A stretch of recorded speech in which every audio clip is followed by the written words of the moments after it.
Hello, and welcome to Albemarle Corporation's Q1 2025 earnings call. I will now hand it over to Meredith Bandy, Vice President of Investor Relations and Sustainability.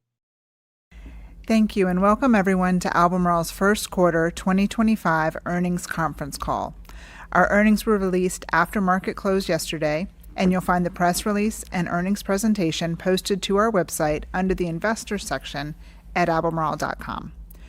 Joining me on the call today are Kent Masters, Chief Executive Officer, and Neal Sheorey, Chief Financial Officer. Netha Johnson, Chief Operations Officer, and Eric Norris, Chief Commercial Officer, are also available for Q&A.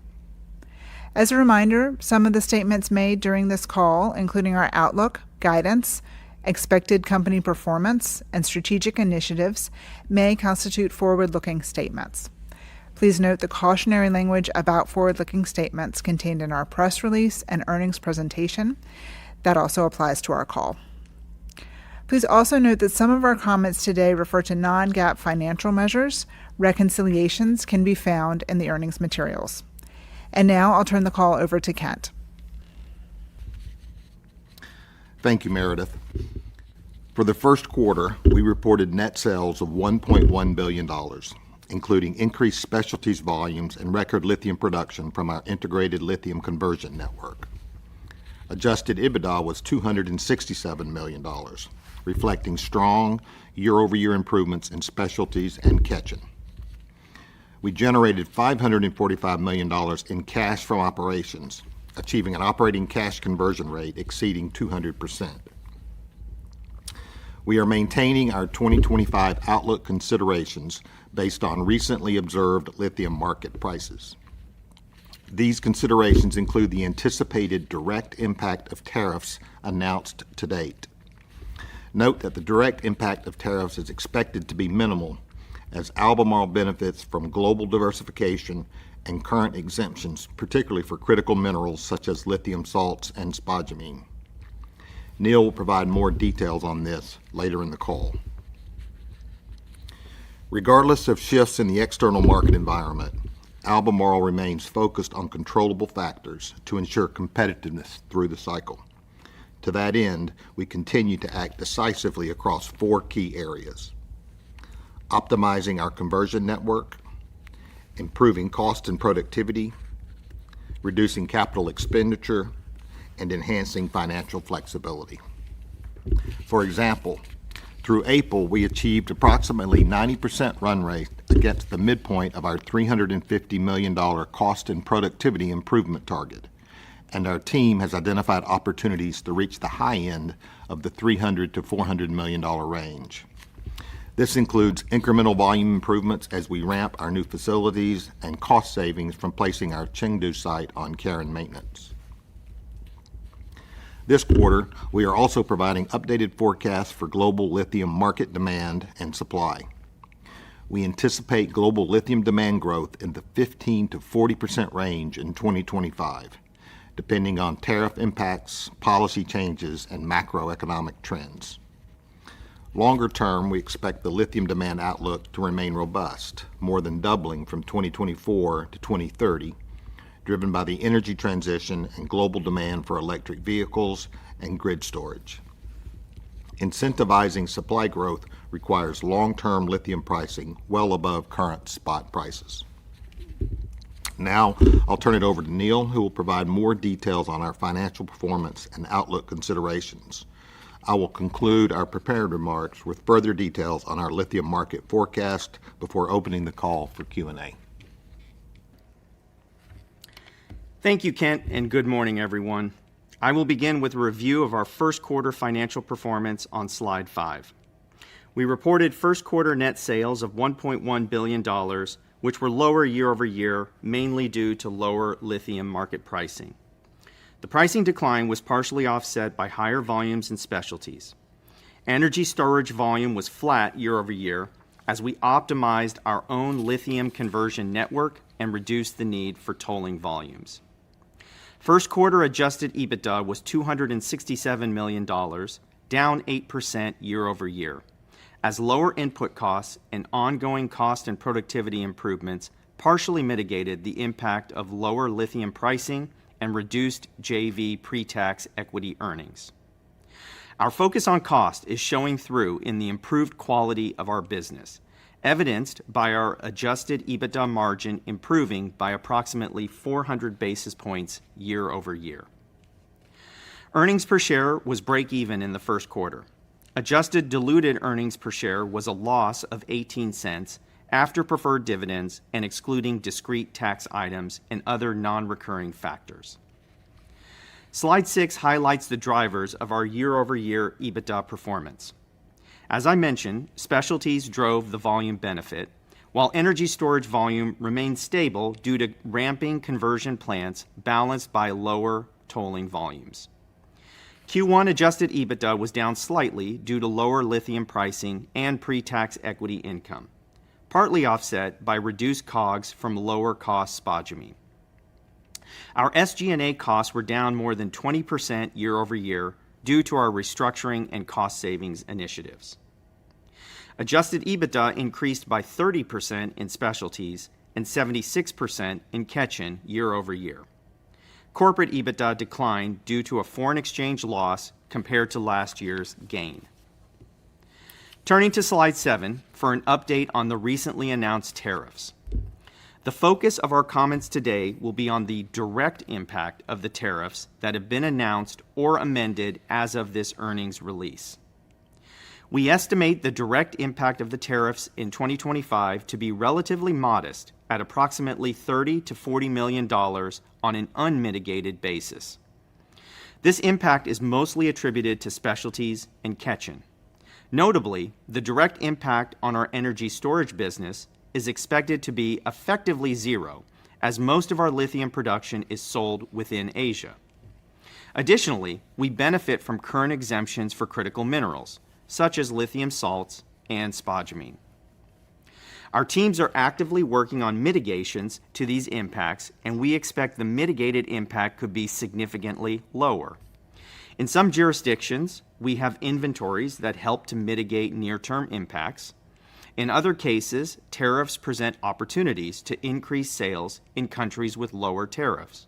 For instance, we may be able to capitalize on our U.S. manufacturing footprint to sell more bromine products from Magnolia into U.S. end markets.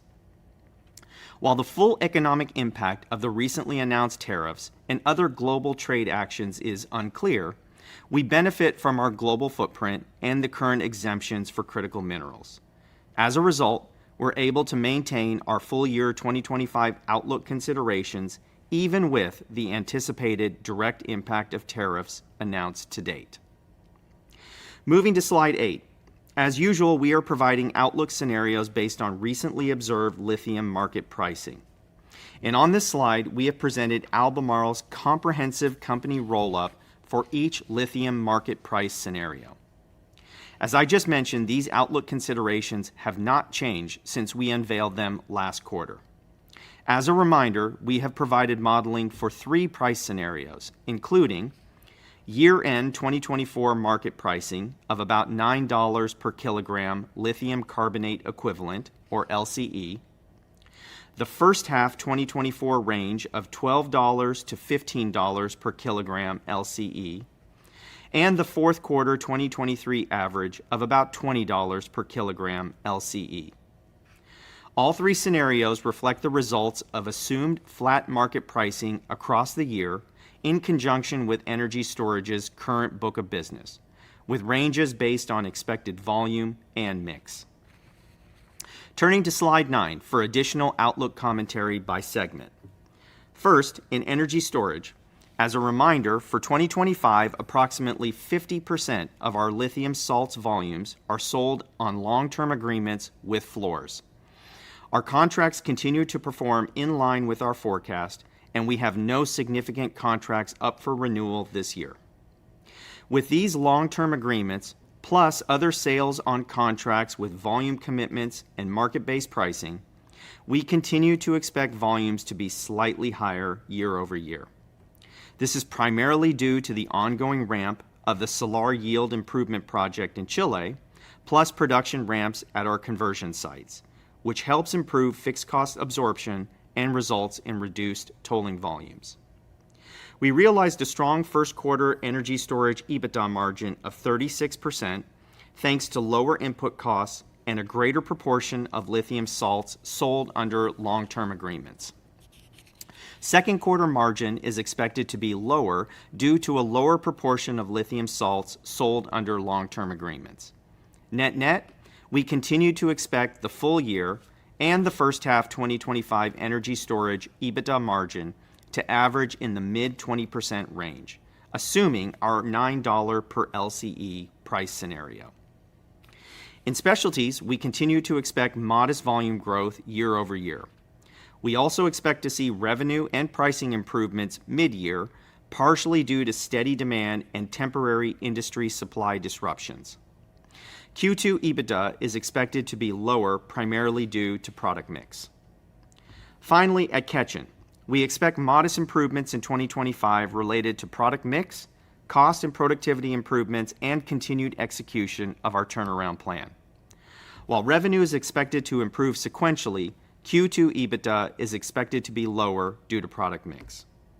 Please refer to our appendix slides in the deck for additional modeling considerations across the enterprise. Advancing to slide 10. We continue to progress broad initiatives designed to maintain our long-term competitive advantages through market cycles. Given the ongoing dynamic environment, we are consistently augmenting our playbook of potential measures to ensure timely adaptation as required. In terms of optimizing our lithium conversion network, we achieved record quarterly production at 5 sites across our company-operated conversion network: La Negra, Kemerton, Xinyu, Qinzhou, and Meishan. Meanwhile, since our announcement last quarter, we've shifted operations at our Chengdu facility, which is ramping down and preparing to go into care and maintenance. These actions allow for lower cost to serve, better fixed cost absorption, and reduced tolling volumes. Second, improving cost and productivity. We have moved rapidly on our $300 to $400 million cost and productivity target and have already reached an approximately 90% run rate against the midpoint of the savings range. And additionally, we have identified opportunities to reach the high end of the range and are already developing execution plans to drive those benefits. These opportunities include further reductions to non-headcount spending, supply chain efficiencies, and further volume improvements at key manufacturing sites. Third, we remain on track to reduce capital expenditures by more than 50% year over year. And finally, we remain focused on enhancing our financial flexibility and driving cash flow generation and cash conversion even in this uncertain market environment, evidenced by our more than 200% operating cash conversion in the first quarter, driven by the receipt of the customer prepayment. In summary, we remain focused on our deep and broad playbook of actions in our control, and we continue to execute successfully across our planned operational and financial priorities. Turning to our balance sheet and liquidity metrics on slide 11. We ended the first quarter with available liquidity of $3.1 billion, largely made up of $1.5 billion in cash and cash equivalents, and the full $1.5 billion available under our revolver. The measures we've implemented to control costs, capital spending, and cash conversion have also enhanced our financial flexibility. As a result of our proactive efforts to reduce costs and optimize cash flow, we ended Q1 with a net debt to adjusted EBITDA ratio of 2.4 times. Slide 12 highlights our commitment to effective execution and converting earnings into cash. This is demonstrated by improved operating cash flow conversion resulting from operational discipline and efficient cash management. In the first quarter, operating cash conversion exceeded 200%, a large part of which was driven by the customer prepayment received in January. However, even when excluding this prepayment, first quarter operating cash conversion was 73%, above our long-range target, thanks to the timing of Talison dividends, enhancements in inventory, and other cash management actions across our enterprise. And just as important, we delivered slightly positive free cash flow without the customer prepayment. As we said last quarter, we anticipate that our 2025 cash dividends from the Talison JV will be below historical average as Talison completes its CGP3 capital project at the Greenbushes mine. Nevertheless, we expect operating cash flow conversion to surpass 80% in 2025, exceeding our long-term target range, driven by ongoing working capital improvements and the $350 million customer prepayment. Combining that with our capital spending range of $700 to $800 million, we maintain our expectation of break-even free cash flow for the full year of 2025. I'll now turn it back to Kent. Thanks, Neil. Now I'll cover our long-term lithium supply-demand outlook. Lithium is vital for the energy transition, and our long-term business drivers are robust.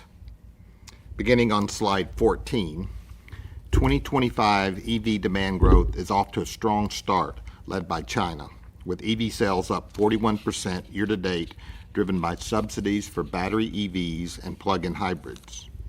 China now represents approximately 60% of the overall market demand.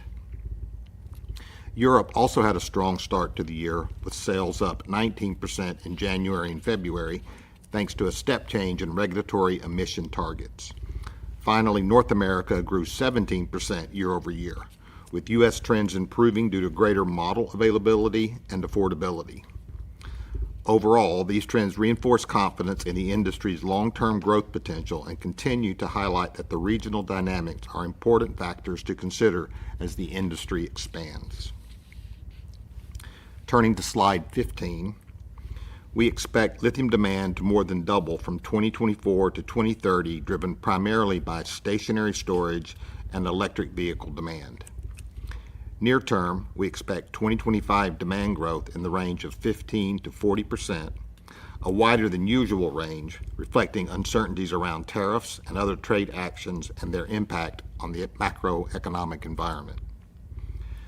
We feel confident in the ability to reach the low end of the range given year-to-date performance, revised EU emission targets, and even modest growth in China. The high end of the 2025 outlook range assumes strong grid installations, particularly in China and South Asia, plus Europe and China EV sales growth continuing closer to the year-to-date trend. For what we know today, we see the most likely outcome being a growth rate in between these two extremes, in the mid-20% range, or similar to the growth rate in 2024. These figures include the anticipated impact of tariffs announced to date under current macroeconomic conditions. However, they do not include the impact of a global economic recession. We expect lithium supply to remain relatively balanced over the forecast period given recently announced and ongoing project curtailments and delays. Incentivizing supply growth to meet long-term demand requires prices well above current levels. The global energy transition is undoubtedly progressing. It is a matter of how fast, not if. Globally, electric vehicle market penetration, or share of vehicle production, is expected to exceed internal combustion engines by the end of the decade. In China, EV production is expected to overtake ICE production by as early as this year. European EV penetration is driven by the EU's CO2 emissions targets and is expected to reach 65% by 2030, assuming the current policies remain in effect. The U.S. EV market is earlier in its development, with a range of outcomes primarily reflecting uncertain policy impacts. On the supply side, there have been several announced curtailments both upstream and downstream. Non-integrated hard rock conversion remains unprofitable, and large integrated producers are facing pressure. As prices have declined, we now believe that about 40% of global capacity is currently either at or below break-even, of which only about one-third has come offline. In a growing market, all of that supply and more is required to meet long-run demand. In fact, we estimate lithium supply must double by 2030 to keep pace with demand. As a result, we continue to expect that prices well above current levels are required to support the necessary investment. In summary, on slide 18, Albemarle delivered solid first quarter performance while continuing to act decisively to preserve long-term growth optionality and maintain the company's industry-leading position through the cycle. We are maintaining our full year 2025 company outlook considerations, building on the progress we've made to drive enterprise-wide cost improvements and strong energy storage project ramps. We are progressing broad-based, comprehensive actions to manage controllable factors and generate value across the cycle. I am confident we are taking the necessary steps to maintain our competitive position and to capitalize on the long-term secular opportunities in our markets. With that, I'll turn the call back over to the operator to begin the Q&A portion. We will now move to our Q&A portion. If you would like to ask a question, please press star 5 to raise your hand. As a reminder, that is star 5 to raise your hand. Also, please bear in mind that this Q&A session is limited to one question and one follow-up per person. Our first question comes from Rock Hoffman with Bank of America. Your line is open. We're already 1/3 done with the year. Could you speak a little more to the different scenarios which may get the demand to lower the higher end of that guided 15 to 40% lithium demand growth in 2025? Yeah, so I guess, okay, so that's right. We're about 1/3 in, but it's a pretty uncertain environment at the moment.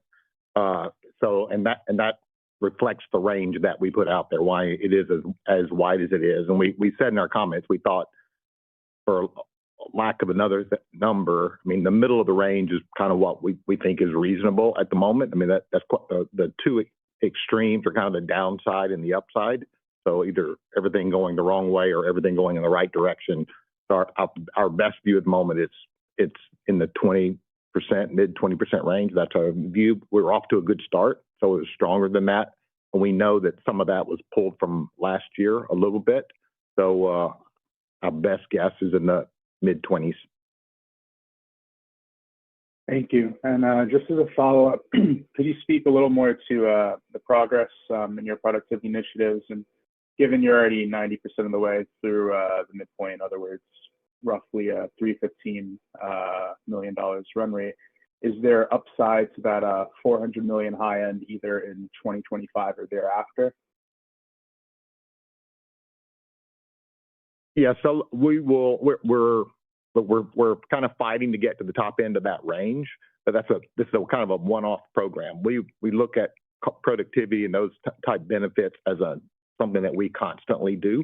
So, but we think we can get to the top end of the range. We've gotten to kind of 90% of it at the moment, to at least the midpoint, and we think we'll get to the top end of that range. But then we'll keep working on that. So productivity is kind of a constant thing. It is not something that's going to end when this program is over, and we'll continue to look for opportunities around that. Our next question comes from John Roberts with Mizuho Securities. Your line is now open.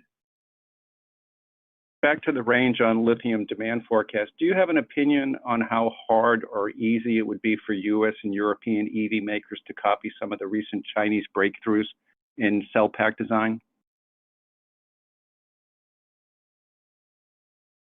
How easy or how hard? I think, but we're still early in the technology curve around lithium-ion batteries and other batteries in the similar space, right? So we are still early, either on the ones that are the more mature, like the high nickel and LFP. I think we're still early in that cycle. So you're going to still see advancements. You're going to see them from global players, regardless of what geography they're in. So I think there's still a lot to play out around energy storage, and whether it's lithium ion or sodium, for example, we're still early in that technology curve. So there's a lot of room for improvement and from a variety of different players.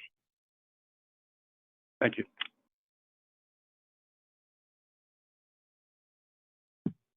Our next question comes from Colin Rusch with Oppenheimer. Your line is now open. Thanks so much. Thanks so much, guys.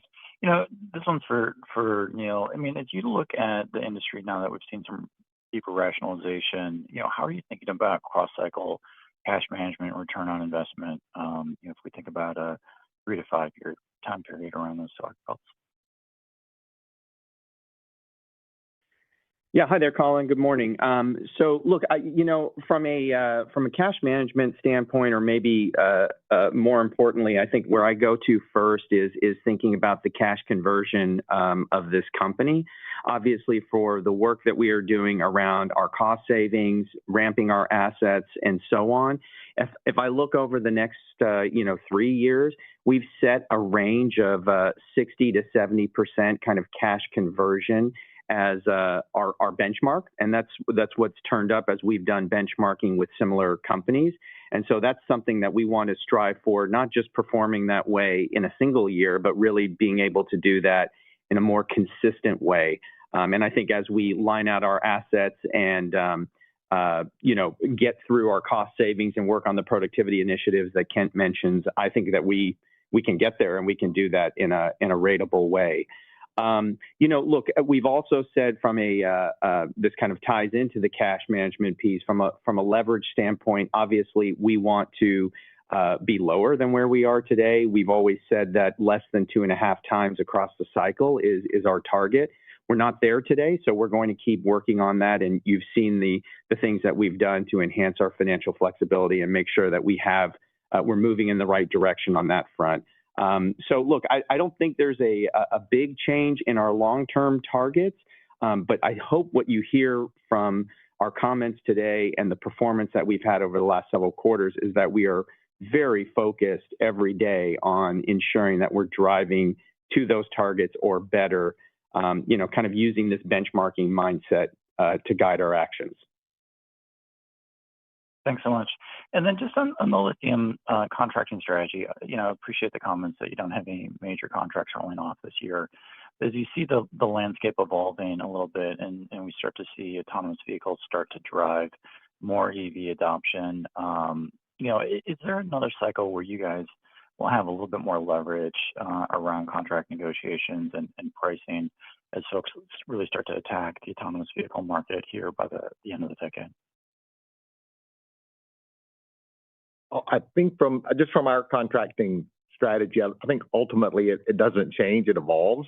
And I think our customers, they want to have long-term security of supply, so the contracting element is part of that. Different markets have different preferences from a contracting or not contracting standpoint. So the Chinese market is, for the most part, spot, but a lot of the OEMs and players within the industry, particularly in the West, like to have a contract. They like that security of supply. They know that they've got that supply lined up for them. So I think we'll continue to do that. Around the where it's autonomous or not in that market, I'm not sure that changes our contracting strategy. I think it will evolve over time depending on the way the industry evolves, but I still see us having a mix. And we always talk about the portfolio we have. So we have a certain amount of our portfolio in spot. We like having a certain part of that. We like having a piece in contracts. We see that it allows us to play in various parts of the market and mitigate risk in certain contractual strategies. So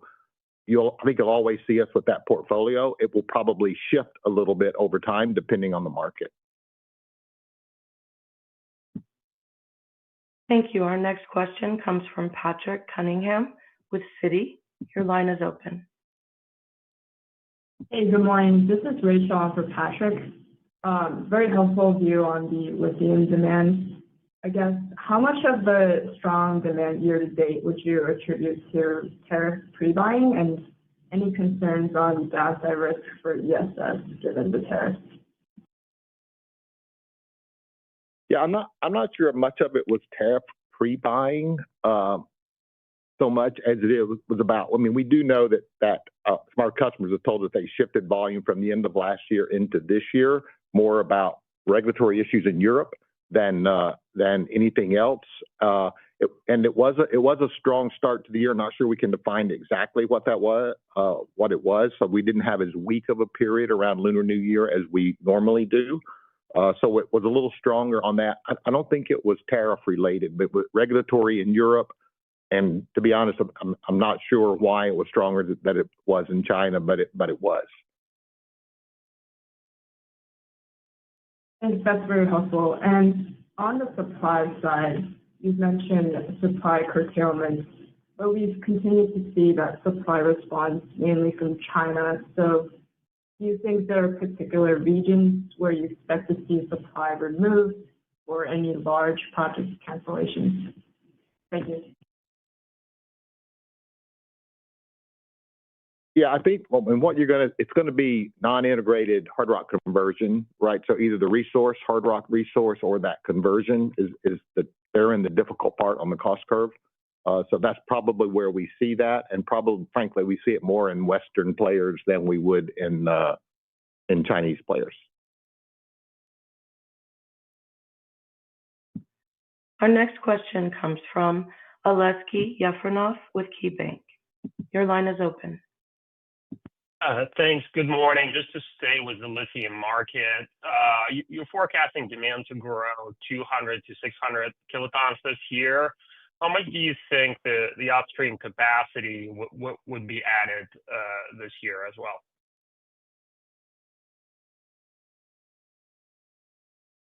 So I think you're basically saying supply demand, right? So given the market growth, we see how much comes on. So there's room to absorb that, but there is still some capacity that will come on. I don't know exactly. I mean, our view of supply demand is it essentially stays more or less the same throughout the year unless a significant amount comes off. Okay. And then about your feedstock costs, we saw that cost of mining fell at Wodgina. I don't know if you really saw the benefit of that this quarter or expect to see later this year, but could you also broadly talk about your outlook for mining costs at both Wodgina and Greenbushes and maybe La Negra as your volumes ramp in Chile? Yeah, so I guess you'd have to go through each of those. But Greenbushes cost, I mean, we're driving Greenbushes there is pretty mature. We've got a lot of initiatives around that where we're getting more focused on the mining. So we do see be able to drive costs from that. CGP3 will be the next big step there, and that program comes on later in the year. So you'll get a little bit more scale, which will help us on a cost standpoint. Wodgina, we're working through probably a difficult part of the mine at the moment to remove material and get to the best ore there. So it's higher at the moment, but we expect to get to better cost position there. And then La Negra is one of the lowest from the Salar de Atacama, one of the lowest cost sources of resource in the world. So we continue to drive productivity and operations there. The Salar Yield project is ramping up. We had record production at La Negra in this particular quarter, so that's all going well, which should drive the cost down slightly. They're incremental improvements, but they move to drive the cost down as we leverage the fixed cost over more volume. Thank you. Our next question comes from Josh Spector with UBS. Josh, your line is open. Hi, it's Chris Perella on for Josh. Good morning. I wanted to follow up on the margins within energy storage, and how is that? How much lower, I guess, are contract sales in 2Q, and how do the volumes ramp over the course of the year to sort of come out to your mid 20% margin target for the full year? Yeah, hi there, Chris. This is Neil. Maybe I can give you a little bit of color here. So, the first thing to highlight about the first quarter is historically, just in general from a seasonality perspective, the first quarter is usually a slower volume quarter for energy storage. And I think you can see that in our deck. We provided our production in energy storage. It was around 40 KT in the quarter, and that's less than 25% for the year. And so what you should expect is that there will be our higher volume months tend to be in the second and the third quarter. And usually with those higher quarter months, what that means is that there's more volume that is going to be sold off of our long-term agreements. So those are going to be at prices a little bit more like current market prices or current spot prices. So that's why we say from an energy storage perspective, it's more of a mix as the volume ramps up over the next couple of quarters. And that's why we see the the margin ticking lower in the second quarter versus the first quarter. All right, and just a follow-up question. With the cutback in CapEx and the ramping or the remixing of your production or optimizing of your conversion network, where do you guys see maintenance CapEx on a go-forward basis when everything settles out over the course of this year?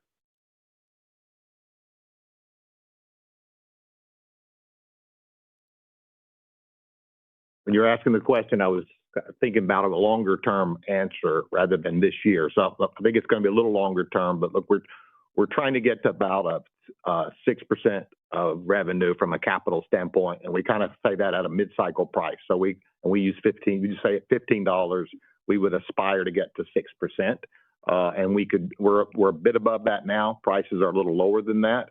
That includes some small capital projects that get us productivity, incremental benefit, cost out type programs in that. So that's kind of where we're driving. And if we get to that point, then we'll reassess and see if we can do something differently. We're above that at the moment, but that's where we're headed. Yeah, and Chris, this is Neil. Maybe just to give you a little bit of color, we actually provided a chart. We didn't provide it this quarter because nothing has changed about it. But if you look at our last quarter earnings deck, we provided a chart with a little bit of that breakdown of our capital spending. As you can imagine, because of the reductions we've made, there's very little capital that we're spending on incremental growth right now. Most of it is going into regulatory, maintenance, capital, those kinds of things. And it wouldn't surprise me if you go back and look at that chart, you'll probably come to a number in the, call it $400 or $500 million kind of range that's in that sustaining bucket. Our next question comes from Joel Jackson with BMO. Good morning, everyone. First question, there's been some reports over the last week or so that one chemical conversion plant or chemical plant in China broke a long-term contract, broke floor pricing. I know that nothing gets reset this year. I think some may be reset next year in your own book. Are you starting to see some discussions with your customers asking questions as the lithium price keeps sort of eroding slowly here? So I'm not exactly sure of the question, Joel, what you're getting at. So let me start, and on your follow-up, it's reported that a chemical plant in China broke its long-term contracts and broke its floors. Are you seeing any discussions from customers on asking if they can break their floors too? I would say no, not any different than we have for the last 3 years, right? So we talk about this. Our contracts evolve over time, but and we've adjusted them. So we did have contracts in the last cycle that the floors did not hold, and we've adjusted the nature of the contract and who we contract with. So that's why you see us go more to the spot market in China. But our contracts are holding, and that doesn't mean that we don't renegotiate them over time. If our customer wants something, we want something. If we can find a middle ground, we adjust. We've done that over time, and I see that is how it goes, how this market works over time. But I think our contracts are holding and doing what we expect them to do. And then it's kind of a two-part, my second question, but would you first agree that what's caught the market off guard the last couple of years is not demand? Demand's been fine, it's been just supply. And then following up on that, in a prior question that was asked on this call, you have a very granular demand outlook, the supply outlook or comments you gave seem like more high level. Do you not worry that the supply there, it's hard to see it coming, and even with great demand growth, going to lead to a tough market because there is so much supply out there? It's hard to see. Look, it is difficult to understand the supply side. I mean, I think the demand side as well, but there's more people, external people looking at it, and people report on that. So it's, I think, a little easier to get your head around it. The supply is a little different. It's stickier. Things that we are pretty sure are losing cash are still operating. Difficult to understand that, how long people can hold on to that. So there will be pluses and minuses that we don't necessarily see coming on the supply side, but I think what gives us some comfort is that long-term, that marginal cost that is required to get the volumes that are necessary to meet demand means prices have to be higher, or those investments won't happen. So I think that's the best way I can answer that question. Thank you. Our next question comes from Vincent Andrews with Morgan Stanley. Thank you, and good morning. Neil, can I ask you, the $350 of deferred revenue that came in, it's obviously cash on your balance sheet now, but it's also a deferred liability on your balance sheet. So I'm wondering, do the credit rating agencies, when they look at your metrics, do they give you complete credit for the $350 in the net debt to EBITDA calculation, or do they haircut it by some amount because ultimately you have to deliver on that revenue and their costs associated with doing such? Yeah. Hi there, Vincent. Yeah, look, I without getting into maybe the specifics of our discussion with the rating agencies, yes, they do give us credit for that prepayment, and it has to do with the way in which we've structured that prepayment. But I think more importantly, the discussion with the rating agency hasn't just been about the prepayment. It's been about really the collective series of actions that the company has done to ensure that we have the financial flexibility and keep working our leverage down and get it under control. So I think, outside of the prepayment even, they've been very happy with the focus that we've had as a team on ensuring we've got the right metrics going forward. Okay. And just as a follow-up on cash flow from financing this year, last year you had about $350 million of outflows, most of which was the common and the preferred dividend, but I think there was about $50 or $60 million of other items in there. Would you anticipate a similar amount of that this year to 50, or would it be less than that or a little bit more? Any thoughts there? Yeah, I'm trying to remember sort of where we sit right now on all those miscellaneous items. That's probably a good assumption for now, Vincent. I can always have the IR team get back to you, but I don't expect a lot of noise in that part of the cash flow statement outside of the dividend payments that we have. Thank you. Our next question comes from David Deckelbaum with TD Cowen. Your line is open.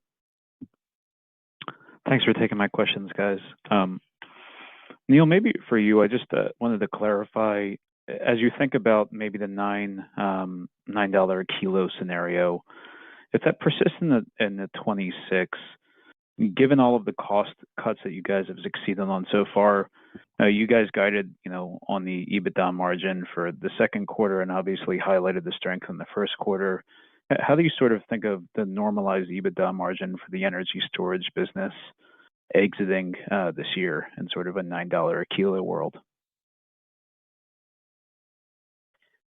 Yeah, interesting question. So look, I think there are a couple of things. The energy storage business obviously is generating healthier margins, and we talked about this in the prepared remarks, that the quality of the business and of the company has improved because of the cost savings.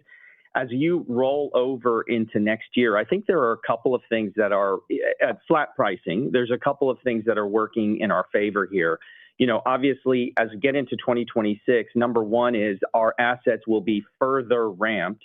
That's the Solar Yield Improvement Project, that's Meishan, Kemerton, et cetera. So that should help with our fixed cost absorption and obviously incrementally improve the energy storage margins.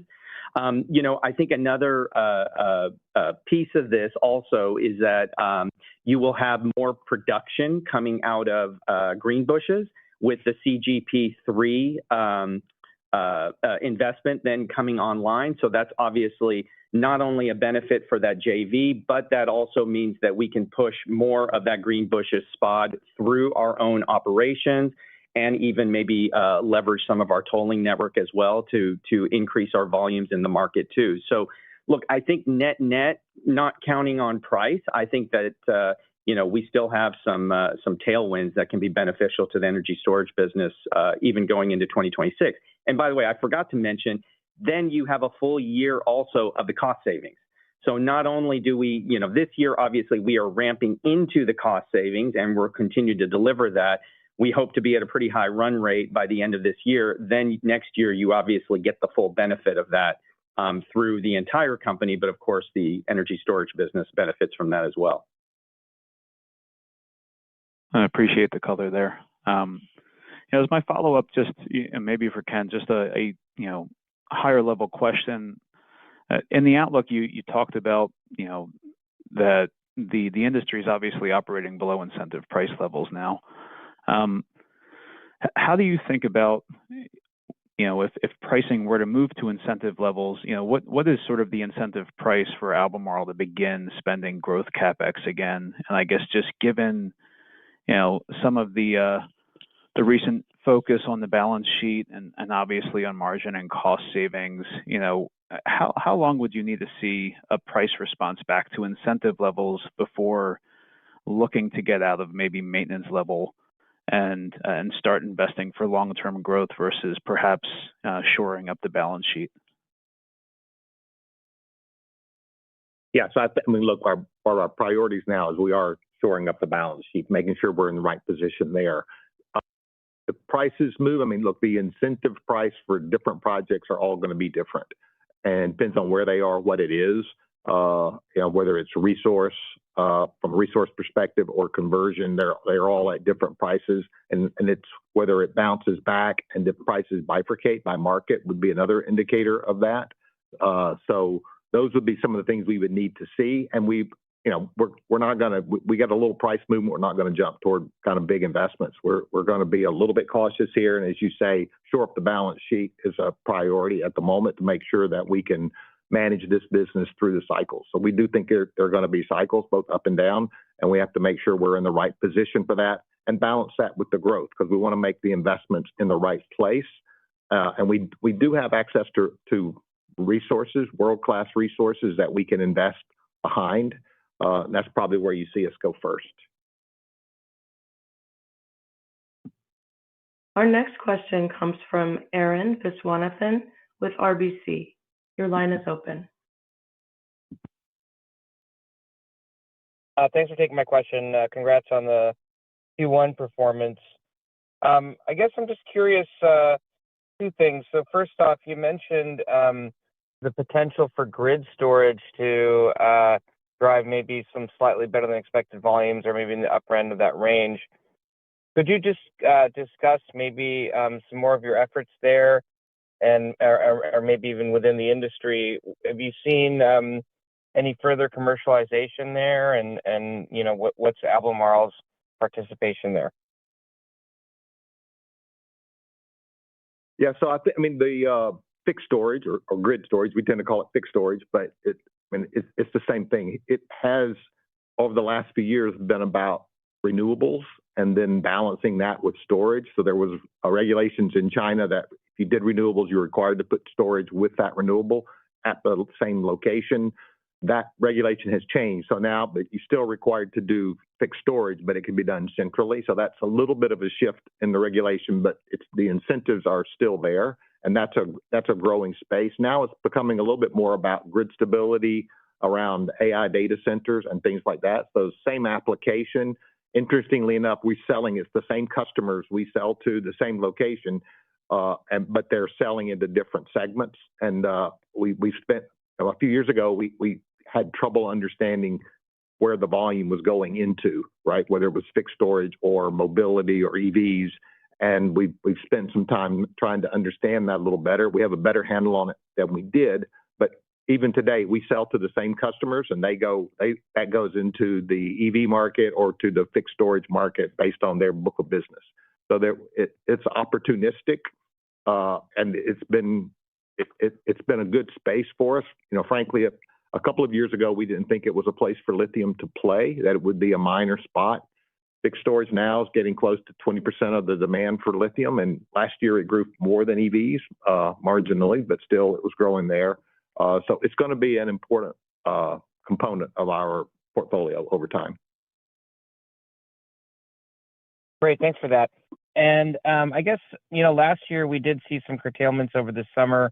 You noted that, you know, several other competitors in the lithium space may be in uneconomic territory. So do you expect some similar curtailments this year as you move into the summer? And similarly, do you expect curtailments based on environmental regulations, or maybe you can just comment a little bit about supply, given you've already commented on demand. Thanks. Yeah. So look, I don't have a way of saying what everybody in the industry is going to do, right? So it's we know that there's pressure because of the cost position and where prices are. There'll be pressure on people, and how long they hold out and operate at break even or less is hard to say. We have seen some assets, the higher cost assets, the highest ones we know have come out of the market, and we don't see them coming back right, in the near term. And there'll be pressure for others to come out of the market, but I can't say when and if they do it. It's impossible to call, right? And then environmental pressure around lepidolite in China. I assume that's what you're talking about. We don't have great insight into that. Our next question comes from Lawrence Alexander with Jefferies. Hi, this is Dan Rizwan Florence. I just have one question, and thanks for taking it. How does your strategy shift if government subsidies supply keeps prices at the lower end of the range? I'm sorry, say that again. Can you just...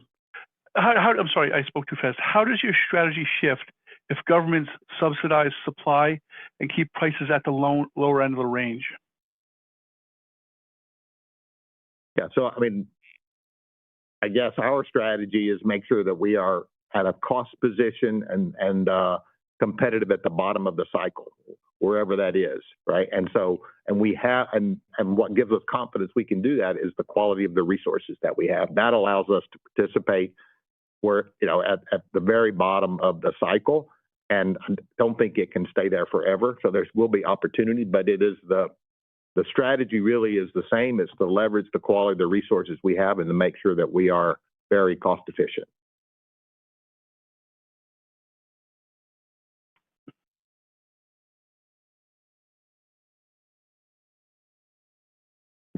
Thank you. Our next question comes from Pete Osterland with Truist. Hey, good morning. Thanks for taking the questions. First, just wanted to ask a clarification on the mix impact driving the energy storage margin guidance. You're expecting 50% of volumes on LTAs for the year. What percentage are you expecting to be sold under LTAs in the second quarter?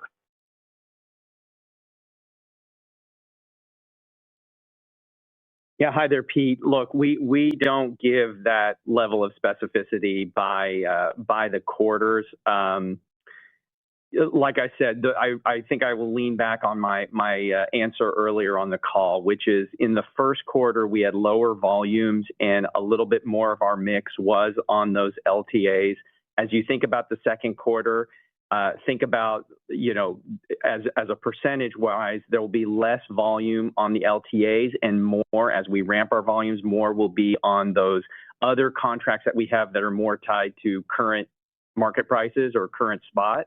And so that's the mix point that we're trying to make here is that as we ramp those volumes, there will naturally be more volumes on those kinds of contracts, and that will lead to the margin being a little bit lower in Q2 versus Q1. All right, understood.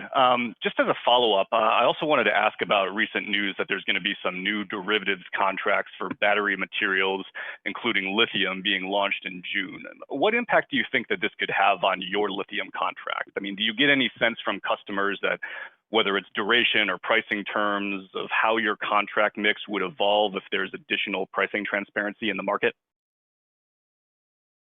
Yeah, I would say it won't have much of an impact initially, and it could over time once if they take hold and there's more volume in the space. I mean, there are financial instruments out there now that you can hedge, but they're not significant from a volume standpoint. So really not allowed. It doesn't impact us on a material basis, and I think that would be the same way, at least in the near term. Now, if they take hold, and we anticipate they will over time, and they'll become a larger piece that our customers could hedge and we could hedge and do things a different way, but that volume is not available today.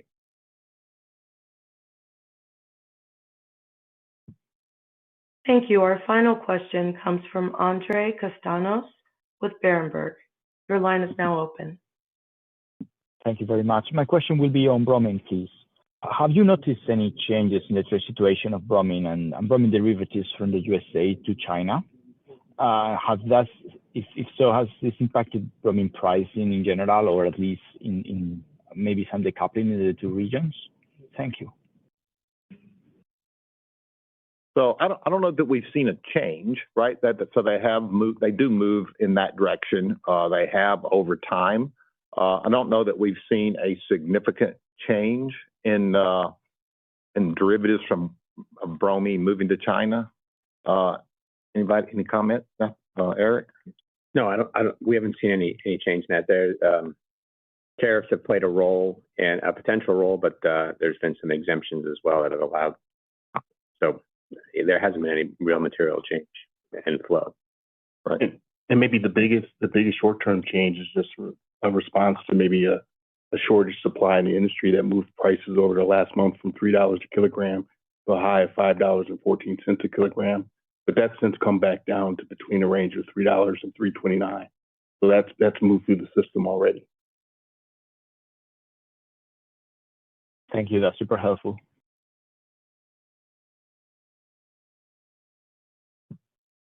Thank you. That's all the time we have for questions. I will now pass it back to Kent Masters for closing remarks. Okay, thank you, operator. And to wrap up, Albemarle's strong operational execution and strategic framework positioned us to effectively navigate market conditions and maintain our long-term competitive advantages, including our world-class resources, process chemistry expertise, and our customer-centric market approach. We are dedicated to delivering value for our stakeholders and driving sustainable growth. Thank you for joining us today, and we look forward to seeing you face-to-face at the upcoming events you see on the next slide, listed on slide 20. Stay safe, and thank you. This concludes today's conference call. Thank you for your participation. You may now disconnect.